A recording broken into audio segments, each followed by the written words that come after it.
पत्र के लिए धन्यवाद। कार्यक्रम के सभी श्रोताओं को ध्वनि मित्र पांडुरंग पुराणिक का नमस्कार और अरुण पांडे जी आपको भी नमस्कार। श्रोताओं को अरुण पांडे का नमस्कार और पांडुरंग जी आपको भी नमस्कार। साथ ही श्रोताओं का हम स्वागत कर रहे हैं हार्दिक इस नए समय में पांडुरंग जी, क्योंकि बहुत सारे केंद्रों पर और पहले भी ये कार्यक्रम इतवार को ही यानी रविवार को शाम को 7:30 बजे ही प्रसारित होता था। तो उसी पुराने समय पर हम फिर आ गए हैं और हम हफ्ते में एक बार ही मिलने वाले हैं अपने श्रोताओं से, और इसलिए वो ये ख्याल रखें कि बहुत ही कॉम्पैक्ट यानी संक्षेप में अपने मेल भेजें और हफ्ते भर के कार्यक्रम सुने, तब हमें अपनी प्रतिक्रियाएं भेजें। उसका हम बहुत ही बेसब्री से इंतजार करते हैं। ये पहला जो मेल आया है उसे भेजा है गांव परसा टूला, अंबागढ़ चौकी, छत्तीसगढ़ से ओम प्रकाश मसीहा, सिलोचनी खूबेंद्र और तुषारणी मसीहा ने। इन्होंने लिखा है कि सुबह का नजारा उन्हीं को नसीब होता है जो लिहाफ छोड़कर नींद को त्यागते हैं। स्वस्थ रहने के लिए सुबह वर्जिश करें, तन और मन से दिन भर के लिए स्वस्थ रहें। हाँ, ये तो जरूरी है कि देखिए हमारे यहाँ तो ब्रह्म मुहूर्त में जगने की एक कहें कि परंपरा रही है, और सूर्योदय से पहले उठ जाने से एक तो व्यक्ति के पास ये भी होता है ना कि अगर समय से आप सोएं और समय से जगें तो आपके पास दिन भर की जिम्मेदारियों को पूरा करने के लिए पर्याप्त समय मिल जाता है और स्वास्थ्य पर भी अनुकूल असर पड़ता है। इन्होंने लिखा है कि अंजू तिवारी ने गुड मॉर्निंग बनारस कार्यक्रम पेश किया था जो हमें बहुत अच्छा लगा। इसके अलावा जो काशी में बहुत सारी नई चीजें शुरू हुई हैं, हमको समाचारों के माध्यम से, आपके आकाशवाणी के माध्यम से पता चलती रहती हैं। जैसे इन्होंने लिखा है कि गंगा विलास क्रूज यहाँ से शुरू हुआ था, वो हमारे लिए एक ऐतिहासिक अवसर था और जो पर्यटकों के लिए नई चीज है, नया अवसर लेकर आया है। घूमने से ज्ञान बढ़ता है। साथ ही इन्होंने लिखा है कि शास्त्रीय संगीत का कार्यक्रम, लोक संगीत का कार्यक्रम भी मुझे बहुत अच्छा लगता है। कला रामनाथ का जो वायलिन वादन पेश किया गया था और नीलू चंचल और साथियों के गाए जो लोकगीत थे, गोपाल शंकर जी का वीणा वादन था। इसके अलावा युववाणी कार्यक्रम जिसमें स्वामी विवेकानंद जी के बारे में चर्चा की गई थी और विवेकानंद जी के अलावा डॉक्टर भगवान दास और डॉक्टर सी रामचंद्र अहमद फराज, इन लोगों के बारे में चर्चा थी। वो सब हमें बहुत अच्छा लगा। कार्यक्रम इसी तरह अच्छे आप सुनाते रहें। हमारी ओर से बहुत बहुत धन्यवाद। आपका मेल हमें बहुत अच्छा लगा, खास तौर से क्योंकि आमतौर पे बहुत सारे जो हमारे श्रोता हैं वो ज्यादा लोकप्रिय कार्यक्रम गुड मॉर्निंग या हेलो फोन इन या फरमाइशी गीत एक्सप्रेस के बारे में अपनी प्रतिक्रियाएं हम तक पहुंचाते हैं, लेकिन आपने अलग अलग शख्सियतों का जिक्र किया, अलग अलग कार्यक्रमों का जिक्र किया, ये जानकर हमें अच्छा लगा। आपकी बधाई प्रस्तोताओं तक पहुंच रही है। रही गुड मॉर्निंग बनारस में जानकारियों की बात, तो हमारी ये कोशिश होती है कि जो भी नई तब्दीलियां हो रही हैं, नए अच्छे सकारात्मक समाचार हैं, वो इस कार्यक्रम के जरिए आप तक पहुंच सकें, और यही इस कार्यक्रम की सफलता है कि इस कार्यक्रम को आप लोग पसंद कर रहे हैं। इस मेल के लिए हम आपको शुक्रिया कह रहे हैं। अनिल कुमार गुप्ता गोंड, पहाड़िया, वाराणसी, अशोक विहार कॉलोनी से इन्होंने मेल लिखा है और इन्होंने लिखा है कि ये मेल थोड़ा मैं विलंब से भेज रहा हूं, लेकिन इसे आप शामिल जरूर करिएगा। 31 दिसंबर को एक जो अलविदा कार्यक्रम पेश किया गया था, वो कार्यक्रम बहुत अच्छा था और पूरे वर्ष के बारे में जो भी चर्चा थी, जो भी अच्छे कार्यक्रम थे और जो भी बातें थीं, वो सब बहुत ही अच्छे से उसमें समेटा गया था। पिछले वाले ईमेल में मैं इसका उल्लेख करना भूल गया था, इसीलिए आपने अलग से मेल भेजा है, तो हमें बहुत ही अच्छा लगा। और अनिल गुप्ता गौड़ जी को थोड़ी सी हमें लगता है लिखने वगैरह में भी इन्होंने शुरुआत में कहा था, क्योंकि शुरू में ये तस्वीर इमेज हमें भेजा करते थे और अब तो ये लिख कर भेज रहे हैं, तो ये बहुत ही खुशी की बात है। और आपकी बधाई जो नववर्ष के पूर्व संध्या पर कार्यक्रम प्रसारित हुआ था उसके प्रस्तोताओं तक पहुंच रही है और आपके अगले विस्तृत मेल का हम इंतजार करेंगे। बहुत शुक्रिया इसके लिए। दिलशाद हुसैन जी का ये मेल आया है, थोड़ा सा बड़ा मेल है, लेकिन मैं कोशिश करता हूं कि जिन्होंने उतना कहने के बाद ये किया कि पिछले बार से 4-6 लाइनें कम हैं, लेकिन फिर भी 2 पैराग्राफ का पर्याप्त है और इसे पढ़ा जाए तो करीब 3.5 मिनट तो लग ही जाएंगे। 8 जनवरी को आरोग्यम कार्यक्रम आया था जिसमें फिजियोथेरेपिस्ट डॉक्टर शशिकांत तिवारी जी से जो प्रश्न पूछे थे श्रोताओं ने, वो कार्यक्रम हमें बहुत ही अच्छा लगा। और जो भी दर्द में फिजियोथेरेपी की क्या उपयोगिता होती है और इससे कैसे राहत मिलती है, तो ये विशेष रूप से सभी के लिए उपयोगी रहा। हमारी ओर से पांडुरंग जी को और डॉक्टर साहब को, संयोजक जी को, सबको बहुत बहुत बधाई दीजिएगा। और 8 जनवरी को लोकरंग कार्यक्रम में जो गीत सुनाए गए, हंसराज प्रसाद का गाया जो गीत था बहुत अच्छा लगा, अरुण जी की पेशकश अच्छी थी। 8 जनवरी को ही, आज इतवार है, में जो झलकी पेश की गई थी वो झलकी भी हमें अच्छी लगी। 9 जनवरी को ईमेल वाला फरमाइशी कार्यक्रम अरुण जी ने पेश किया था, श्रोताओं की मीठी मीठी फरमाइश पूरी हुई। 10 जनवरी को फरमाइशी गीत एक्सप्रेस पांडुरंग जी ने पेश किया था, वो भी बहुत अच्छा लगा। और जो गाने सुनवाए गए थे वो गाने भी बहुत अच्छे थे। हम तो यही कहते हैं कि अरुण जी श्रोताओं की पसंद के गाने होते हैं, हम तो उनको शामिल करते हैं। अब ये होता है कि कुछ एक श्रोताओं के पसंद के गाने होते हैं और कई बार हमारे श्रोता इतना ज्यादा मेल भेजते हैं ना, जैसे कि हाल में भी मैं कार्यक्रम कर रहा था, क्योंकि कई हमारे स्थानीय श्रोताओं ने लिखा कि उनके मेल शामिल नहीं होते हैं, तो हमने देखा कि इतने मेल ज्यादा हैं, करीब 8-8.5 हजार मेल हमारे पास उस दिन तक इकट्ठे हो गए थे, कि उसमें श्रोताओं के मेल थोड़े से ढूंढने में वक्त तो लगता है। फिर भी हम कोशिश करते हैं कि हर श्रोता की फरमाइश, चाहे बाहर के हो या स्थानीय हो, वो शामिल हो। लेकिन स्थानीय श्रोताओं से भी हम कहेंगे कि वो हाथ पे हाथ धरे, यानी कुछ मेल भेज कर इंतजार न करें, बल्कि हर हफ्ते 2-4 फरमाइशों के भी मेल डाल दिया करें, ताकि आपके भी मेल उसी अनुपात में नुमाया हो, हमें दिखाई दें स्क्रीन पर, जिस तरह से बाहर के बहुत सारे श्रोताओं के मेल दिखते हैं। 12 जनवरी को हिंदी प्रोग्राम में कवि गोष्ठी प्रसारित हुई थी, जिसमें ओम धीरज, डॉक्टर मंजरी पांडे और सुरेंद्र वाजपेयी की कविताएं प्रसारित हुई थी। कविताएं हमें बहुत अच्छी लगी। 9 जनवरी और 12 जनवरी को गुड मॉर्निंग बनारस पेश किया था कीर्ति ने, वो अच्छा लगा। 10 जनवरी को प्रशांत की प्रस्तुति थी गुड मॉर्निंग बनारस, वो भी बहुत अच्छी थी। 13 जनवरी को वटवृक्ष कार्यक्रम में जो भेंट वार्ता प्रसारित की गई थी, वृद्धावस्था में स्वस्थ रहने के आयुर्वेदिक उपाय, डॉक्टर पंकज भारती से चंदन कुमार सिंह की बातचीत थी, बहुत अच्छी लगी।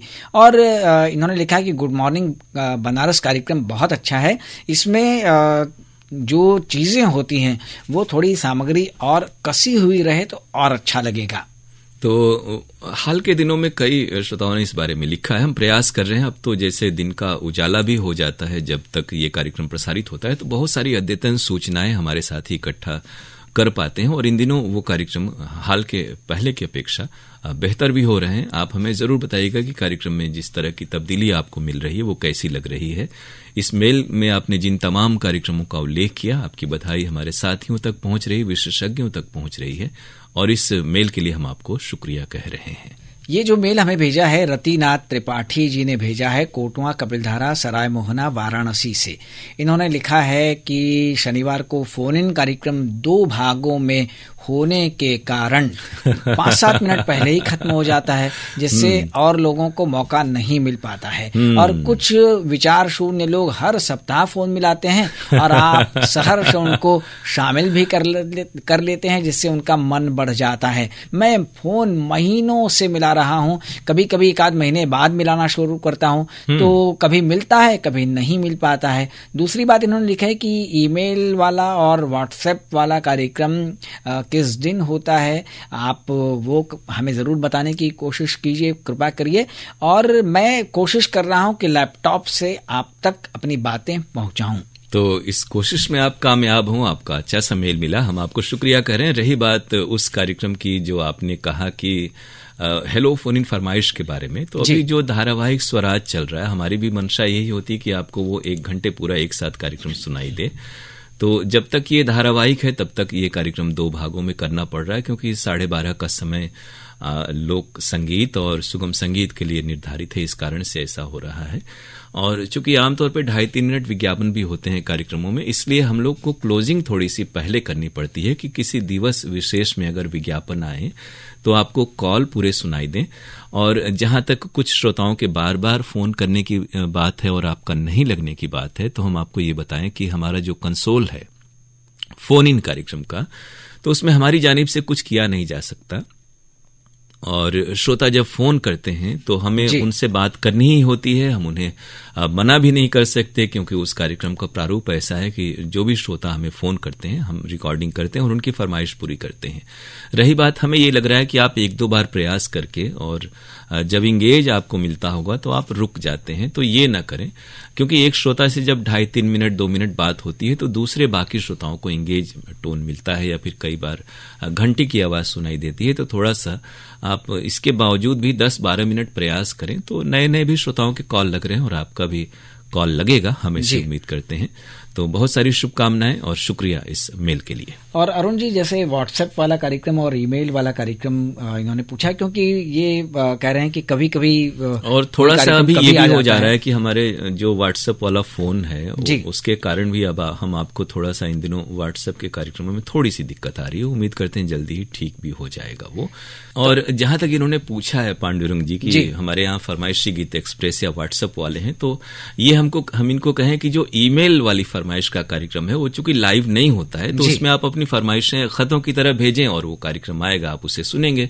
और व्हाट्सएप वाले कार्यक्रम जो होते हैं वो आपको दिन में, भोजपुरी वाला है वो 2:30 बजे है बुधवार को, और बाकी कार्यक्रम जो है वो 11:30 से मंगलवार और शुक्रवार, और जो बाकी कार्यक्रम है वो आपको 11:30 बजे, अगर आप हमारे यहाँ नियमित रूप से सुनते हैं कार्यक्रम, तो 11:30 से जो 12:30 का वक्त है उसमें रविवार को छोड़ करके बाकी दिन आपके फरमाइशी, वो चाहे फोन इन हो या खतों पर आधारित हो या व्हाट्सएप या मेल पर हो, तो वो आपको उसका कार्यक्रम को, फरमाइशी कार्यक्रम सुनने को मिल जाते हैं। चलिए, धन्यवाद दे देते हैं इनको और आगे बढ़ते हैं। ये मेल भेजा है अरुण कुमार मालवीय, दर्द ने बड़ी गैबी चौराहा वाराणसी से। कई दिनों बाद इनका मेल आया है तो हमें अच्छा लग रहा है। इन्होंने लिखा है, ये भी कैसा जख्म था जो ख्वाबों में भी बहुत याद आया, ना नींद आई हमें चैन से और मैं सो भी कभी ना पाया, मगर फिर भी खुश हूं कि प्यार हमें आपका मिलता रहा। गुलाब को कांटों के पास रहकर देख उसे मैं मुस्कुराया, यही जिंदगी है जीने का एक ख्वाब लेकर, चाहे गम मिले।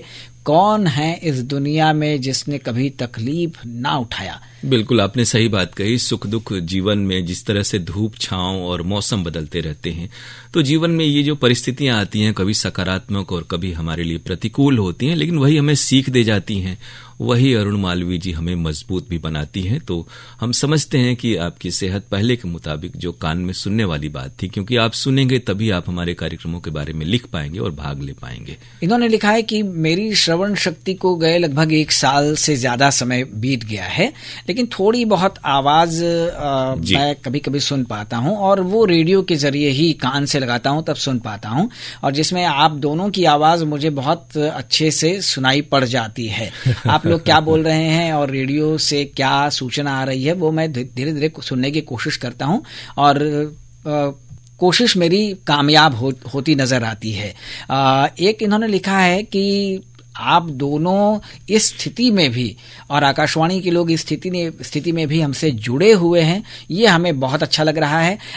हम इसी तरह आप तक अपनी बात पहुंचाते रहेंगे, आप शामिल करते रहिए, इसके लिए बहुत बहुत धन्यवाद। पांडुरंग जी, अरुण मालवीय जी के इस मेल के बीच में मैं इसलिए मुस्कुरा रहा था क्योंकि जब ये इन्होंने 2-3 बार आप दोनों कहा तो मुझे लगा कि इन्हें ये कहें कि आप हमारे बहुत ही पुराने और नियमित श्रोता हैं और कई दशक से आप कार्यक्रमों से जुड़े हैं जी, और हमारे कई साथियों के साथ आपके अच्छे कार्यक्रमों में संबंध रहे हैं। तो आपको ये कहें कि हमारे जो बाकी नए साथी हैं, तमाम कार्यक्रम प्रस्तुत कर रहे हैं, उसे भी ध्यान से सुने और वो भी आवाजें आपको अच्छी लगेंगी, उनकी भी प्रस्तुतियां रुचिकर लगेंगी, और फिर हमें मेल भेजें। आपके अगले मेल का इंतजार रहेगा इस शुभकामना और उम्मीद के साथ कि आप शीघ्र ही आपकी जो श्रवण क्षमता है वो पूर्णतः वापस लौट आए और आप अच्छे से हमारे कार्यक्रमों में भाग ले सकें। हम सब की कोशिश होती है कि आप जैसे श्रोताओं की जो उनके मेल हैं, फरमाइशें हैं और जो इस कार्यक्रम में मेल आते हैं, उन्हें हम बिल्कुल ध्यान दे करके शामिल कर सकें। बहुत शुक्रिया इस मेल के लिए। और अरुण जी, हमारी भी बराबर यही कोशिश रहती है कि अगर किसी का व्हाट्सएप संदेश है, किसी का ईमेल है, वो छूटे ना। आप भी कोशिश कीजिए कि आप बार बार दोबारा ना भेजिए। हाँ, व्हाट्सएप वाले में खास तौर से, क्योंकि उसमें ये होता है कि इतने ज्यादा आ जाते हैं कि फिर गीतों के अंश कम हो जाते हैं जी। और ये खत वाले में या फिर मेल में आप देखते होंगे कि आप गाने पूरे सुन पाते हैं, लेकिन व्हाट्सएप में इतने ज्यादा और बार और मिले जुले नाम होते हैं कि उन्हें फिर अलग कर पाना बड़ा कठिन होता है। और अरुण जी, ये भी श्रोताओं की ओर से शिकायत बराबर मिलती है कि कुछ नाम ऐसे हैं जो वास्तविक नहीं हैं, उनको भी एक दूसरे के साथ, और हम लोग भी समझते हैं कि अदल बदल करके या कुछ नाम एक दूसरे में जोड़ घटा करके श्रोता भेज रहे हैं, लेकिन हमारे बहुत सारे साथी हैं, कई नए भी हैं जो कि उन्हें हम लोग और एक तो ये कि लाइव प्रोग्राम है और तुरंत आते हैं, हम लोग जब खोलते हैं तो हमें पढ़ना ही होता है, और इसी में फोन इन वाले में जो पिछले मेल में उन्होंने कहा था, तो श्रोताओं से भी हम आग्रह करें कि वो थोड़ा सा अगर 1-2 माह का अंतराल लें, कम से कम 2-4 हफ्तों का, तो नए नए साथी जो लगातार प्रयास कर रहे हैं हमारे श्रोता, उनको भी अवसर फोन इन कार्यक्रम में आसानी से मिल पाएगा। जी, दमानिया के सुरेश जायसवाल, उर्मिला, दीपक और स्वाति जायसवाल, ये गाजीपुर में है और ये हमारे पुराने श्रोता हैं, ये भी हमें लगातार मेल भेजते रहते हैं। इन्होंने लिखा है कि जनवरी की शुरुआत में आज इतवार है, कार्यक्रम में डॉक्टर अशोक कुमार सिंह का लिखा और डॉक्टर वरुण श्रीवास्तव का प्रस्तुत किया जो प्रहसन था, वो प्रहसन ये दर्पण टूटे ना, हम लोगों ने सुना, हमें बहुत पसंद आया। कलाकारों का सजीव अभिनय दिल को छू गया। अच्छी सफल प्रस्तुति के लिए सभी कलाकारों को, लेखक और प्रस्तुतकर्ता को, आकाशवाणी वाराणसी को हमारी बहुत बहुत बधाई। इसके अलावा इन्होंने लिखा है कि नववर्ष पर जो कार्यक्रम था अवलोकन, वो कार्यक्रम भी आकाशवाणी का एक विशेष कार्यक्रम था जो हम लोगों ने सुना और अच्छा लगा। 2 जनवरी को ईमेल वाला प्रस्तुत कार्यक्रम किया गया था, वो कार्यक्रम भी बहुत अच्छा लगा। 3 जनवरी को हम और हमारा स्वास्थ्य में डॉक्टर अशोक यादव से अशोक पांडे की बातचीत थी। कमर दर्द में जो भी आवश्यक चीजें हैं उनका ध्यान रखा जाए, वो बातचीत हमें लाभदायक लगी और ज्ञानवर्धक रही। इतनी अच्छी जानकारी दिलवाने के लिए डॉक्टर साहब और अशोक पांडे को धन्यवाद, और साथ ही बाकी कार्यक्रमों के लिए आशुतोष, सुषमा गुप्ता और कीर्ति को भी इन्होंने धन्यवाद दिया है। तो आपकी बधाई और धन्यवाद इन तमाम हमारे साथियों तक पहुंच रही है। आप बहुत ही हमारे नियमित और पुराने श्रोता हैं। आपके इस मेल के लिए हम आपको शुक्रिया कह रहे हैं। और अरुण जी, अब अगले हफ्ते हम लोगों को मिलना है, तो बस चलने से पहले श्रोताओं को अपना ईमेल आईडी बता देते हैं, pkldair@gmail.com। श्रोता हमें पत्र भी भेज सकते हैं, कुछ मेल और एक पत्र भी हमारे पास सुरक्षित है, उसको हम अगले कार्यक्रम में शामिल करेंगे। तो श्रोताओं से कहते हैं कि pkldair@gmail.com पर आप हमें पत्र भेजिए और पता आप बता दीजिए ताकि श्रोता पत्र लिख सकें। पत्र के लिए धन्यवाद। कार्यक्रम द्वारा केंद्र निदेशक आकाशवाणी महमूरगंज, वाराणसी, पिन कोड 221010। इस पते पर आप हमें खत भेज सकते हैं। तो कुछ श्रोताओं के मेल हमारे पास अभी सुरक्षित हैं, हमने जैसा कहा कि एक पत्र भी हमारे पास सुरक्षित है, तो हम उसको संभाल कर रख रहे हैं और अगले सप्ताह फिर रविवार के दिन शाम को 7:30 बजे आपके साथ होंगे हम और अरुण जी। तो अभी फिलहाल बस इतना ही कहेंगे कि अपना ध्यान रखिए, और मौसम बदल रहा है तो बदलते मौसम में भी आपको स्वस्थ रहना है, तो मौसम के साथ चलना पड़ेगा। क्या कहेंगे अरुण जी? बिल्कुल, क्योंकि हम लोग तो खासतौर से आवाज की दुनिया में हैं, तो आवाज पर असर मौसम का बहुत पड़ता है और तमाम सेहत पर पड़ता है। और सेहत जब हमारी दुरुस्त नहीं होगी, 100% हम फिट नहीं होंगे, तो फिर काम काज में भी हमारा दिल मिजाज नहीं लगेगा। तो इसके लिए बहुत जरूरी है कि हम सतर्कता बरतें बदलते मौसम में खास तौर से। बिल्कुल। तो अब इसी संदेश के साथ, इसी सलाह के साथ श्रोताओं से विदा लेते हैं और कहते हैं नमस्कार।